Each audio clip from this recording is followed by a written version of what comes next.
What up mga solid subscribers, no? So ang papanoorin po natin ngayon guys, ito si Stel Ahero, umattend po siya sa workshop ni Sir J. Joseph, no? Si Sir J. Joseph po ang, if I'm correct guys, siya po yung parang choreographer ng SB19. Siya talaga yung choreographer ng SB19. Hindi ko lang sure is siya talaga yung parang pinaka-director, like kung may mga events sila, siya talaga. Pero nakikita ko siya lagi sa mga videos ng SB19 behind the scenes, andun siya si J. Joseph, no? And guys, alam nyo ba, ito lang trivia lang. Muntik na ako pumunta dyan sa sa workshop na yan, no? As in, no? Kaso may like hindi talaga ako nakauwi gawa ng sinurprise. Hindi ako naka-attend gawa ng sinurprise po ako ng aking girlfriend, no? Let's go, no? Sinurprise ako, no? Kasi birthday ko po nung last week, pero yun, nakapon lang namin siya na-celebrate, no? Bala ko po talaga pumunta dyan, no? And si Stella nandyan pala, no? Wow, sayang lang, nanginaya ako, pero syempre, mas para sa akin, mas pa rin yung sinurprise ko dahil sa kaarawan mo yun, birthday mo yun, Kasi kaarawan mo yun. I think, it's destiny lang talaga, like, ibig sabihin siguro ni God na hindi nyo pa time para mag-meet ulit ni Stel, no? As in, no? Kaya si Stel, sa mga hindi nakakalam guys, Stel is a very good friend of mine. Naging groupmate ko siya sa kagrupo ko siya sa sayaw sa STI Makati, no, for a year, no. Hindi ko ma-shoutout na rin na naging kagrupo, like nakasama ko sa isang sayaw, pero nakasama ko siya sa mga training kasi nag-aral ako, nag-stop siya, ako naman yung nag-aral, parang ganun, vice versa. Hindi kami nagkakatagpo, pero sa training nagkakasama kami gawa ng siya po yung kanang kamay ng aming coach, siya rin yung nagtuturo sa amin, no, as in, no. So ayun lang guys, and together with Yara Jelun, no. Let's go, Yara Jelun, no. And guys, ayaw na patagalin pa, panoorin natin tong performance ni Stel, no, sa workshop ni J. Joseph, no. Tingnan natin yung every detail guys, every detail, kasi sobrang detalyado gumalaw ni Stel talaga. Miss ko si Stel na maging Stel lang talaga as a dancer, not a total performer, no. Gusto ko yung gantong Stel na as a dancer. So without further ado, let's all watch this. Ito na guys.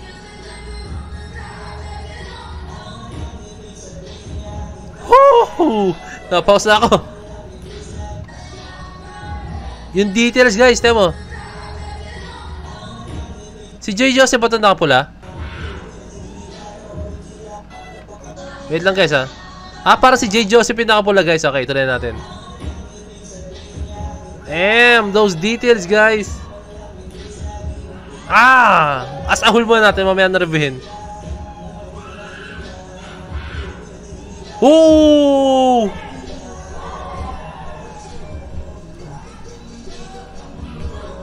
Mundo, biikot ang mundo.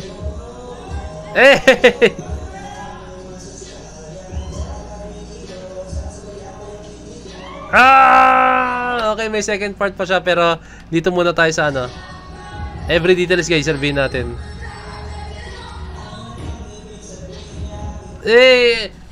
Tsak tugtug.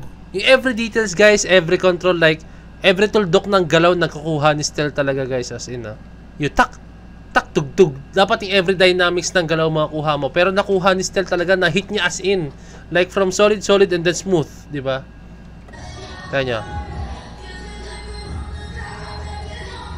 solid, tsak tugtug, yung dynamics. Tsak boom boom, yung bass guys, damn, kuha ni detalyado gumalaw talaga ni Stel, kaya idol ko tong idol ko si Stel,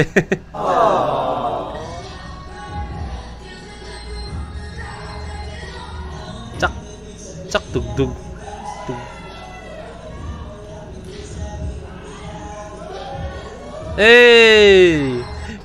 Eto guys, sabihin ko sa inyo, hindi madali guys yung switching ka from a certain speed, tapos biglang yung pace is biglang babagal, tapos biglang tsak tugtug, tsak tak tsak, tsak tug tug tug tug tug. Okay yung ganun guys sa isang dancer, like yung every detail ng steps, yung dynamics, yung tamang pitik.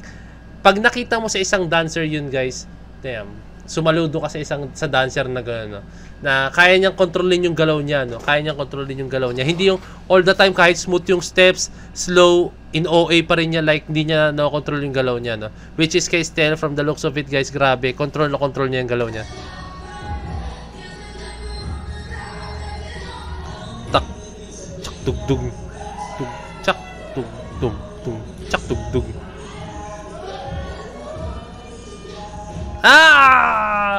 Habang nag-footworks, pak, de sinampal nila. Shoutout sa choreography ni Sir J,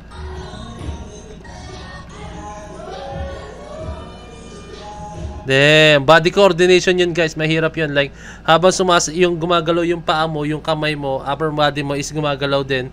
Like, may steps na ginagawa at the same time. Damn, grabe yung body coordination dun. Mahirap yun guys, maniwala kayo sa akin. Hindi siya basta-basta. Tung-tung.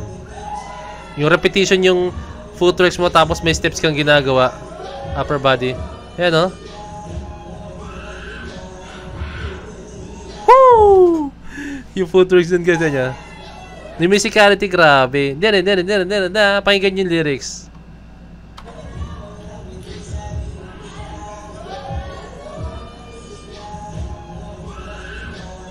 Yan o. Let's go. Every lyrics na. Ganyan yung lyrics, pakinggan nyo. Kung ano talaga yung lyrics, yung tempo, yung kung anong dapat marinig natin, yun yung nagiging steps guys. Kaya yan na. Oh, diba? Ito. Ayan, yung storytelling guys. Umiikot ang mundo. Talagang literal na umikot talaga sila sa steps guys. Ayan.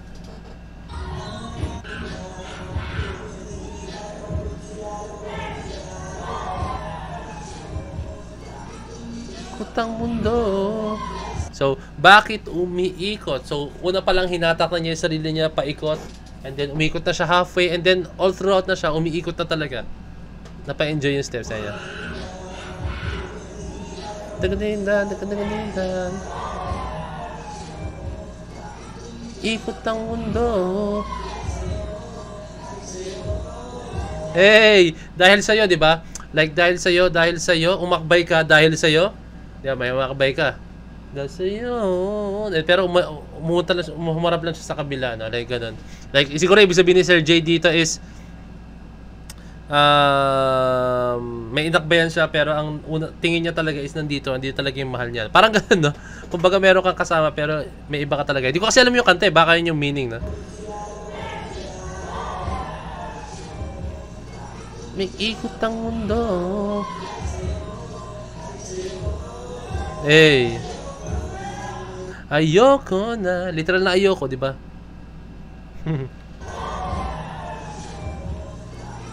Ikot ang mundo.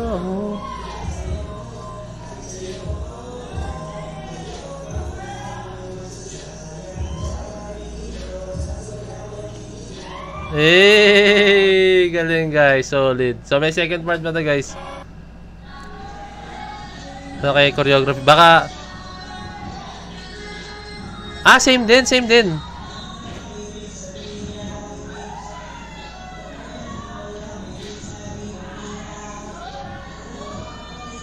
Alinis gumalaw ni Stel guys, as in.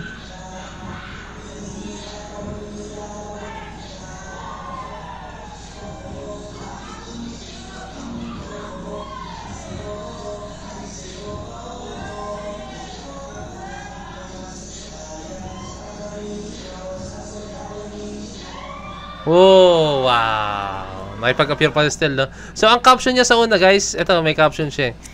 Thank you, Kuya J. Joseph, no? Ayan, thank you. Hindi niya masyadong kita sa inyo, medyo, ano. Pero banda rito, guys. Yan. Inaano ng mouse ko, no? Thank you, Kuya J. Joseph. Solid ka talaga. Ang babait lahat ng kasama sa class, no? So, ganyan, guys, pag umattend kayo sa class, no? Share ko lang sa inyo. Pag umattend po kayo sa dance class, no? Talaga yung mga kasama mo dyan, sobrang mabait. Like, yung mga dancers, like, kung may tanong ka, talagang tuturuan ka nila, lalo na yung mga kasama ng coach or tuturuan ka talaga nila, no? And napaka-solid po guys na umattend si Stel dyan, no? Sayang lang, di ako naka-attend, no? Pero I think destiny talaga na hindi muna kayo mag-meet ni Stel ulit, no? Ayun, sayang lang. And gusto ko sana pag nag-meet ulit kami ni Stel is like may ipoprove na ako as a YouTuber. Let's go! Or kung ano man ako, no? Kung ano man ang pwede kong maabot, no? Gusto ko kahit paano is yung mag-meet ulit kami ni Stel. Let's go, alam mo yun. Pero kilala ko ni Stel as Point to Beds. Kilala ko ni Stel as Point to Beds. Kasi may one time na nag-comment ako, hindi ko matandaan kung as Point to Beds ako nun. Basta nag-reply si Stel na, no? Sabi niya, "Hoy, Kuya Peds," gumanon siya, no? Nagano siya. Hindi ko maalala kung saan yun. Alam ko sa Facebook yun, eh. Sa Facebook parang nag-post siyang something. Yung first vlog niya yata yun. Correct me if I'm wrong, na pero parang yun yata yun. Pero yun lang guys, dun sa dancing ability ni Stel, wala kang masabi. Every detail, yung control, yung movements niya, and then yung lahat, eh. details guys, andun talaga, as in wala akong masabi guys.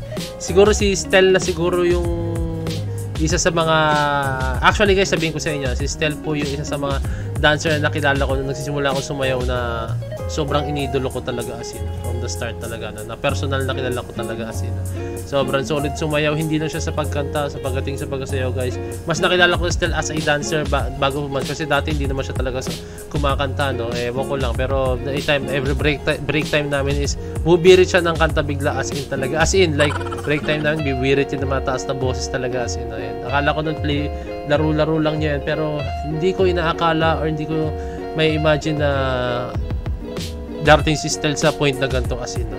Pero ang ini-imagine ko that time is may marating siya sa dancing ability niya, pero hindi ko na-imagine as a P-pop artist guys, no? As a singer, as a P-pop performer, or basta as an artist talaga na kumakanta, sumasayaw talaga, as in, no? Hindi ko ma-imagine, no? As in na-imagine ko kay Stel nun magiging coach siya ng mga mga big time na crew, like kung alam niyo yung mga A-Team, U-Pips, or kung ano man, or choreographer siya sa mga shows like sa Eat Bulagar, mga ganun yung mga choreographer sa mga maneuvers, ganun na. Pero hindi ko imagine na ganito, no? Which is magandang nangyari kay Stel talaga. Sinamin natin, sobrang ganda nangyari kay Stel talaga, sobrang solid, no? So saludo ako sa my friend, solid ka, and I hope na marami ka pang ma-achieve as an SB19. And guys, and I mean Stel, sana makapag-release ka ng solo song mo na inintay namin talaga, as in, no? Mag-release ka na, ang dami naghihintay sa'yo, Stel. So yun lang guys, no, this is Boy to be signing out. Peace na G.